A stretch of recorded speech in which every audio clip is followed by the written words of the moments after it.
مولانا جلال الدین رومی کے اقوال: تم خزانے کو دنیا میں تلاش کر رہے ہو جبکہ اصل خزانہ تم ہو۔ موت کا ذائقہ سب نے چکھنا ہے مگر زندگی کا ذائقہ کسی کسی کو نصیب ہوتا ہے۔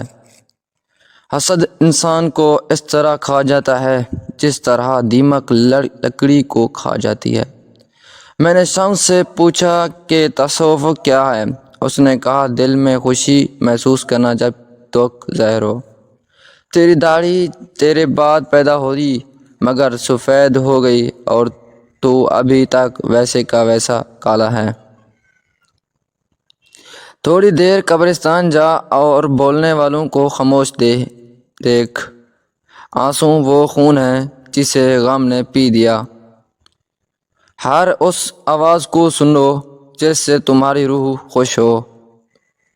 اگر تمہارے پاس بہت زیادہ ہے تو اپنی دولت میں سے، اور اگر کم ہے تو اپنے دل میں سے دو۔ اللہ والوں کی باتیں سکون قلب عطا کرتی ہیں اور اہل ظاہر کی باتیں دل سے انتشار اور بے اطمینانی پیدا کرتی ہیں۔ جدائی ان کے لیے ہے جو آنکھوں سے پیار کرتے ہیں، دل سے محبت کرنے والوں کے لیے جدائی کوئی معنی نہیں رکھتی۔ اگر میرا علم مجھے انسانیت سے محبت کرنا نہیں سکھاتا تو ایک جاہل مجھ سے 1000 درجہ بہتر ہے۔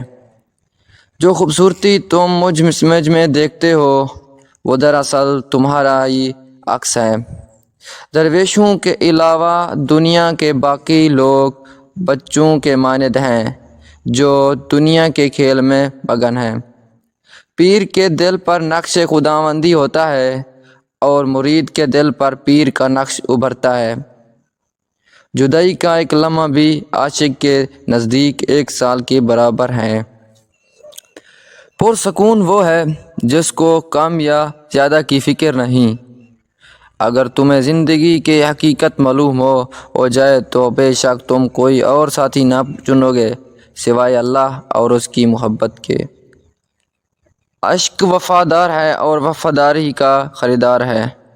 جاہل، احمق اور بد کردار سے اچھے مشورے کی توقع ہرگز نہ رکھو۔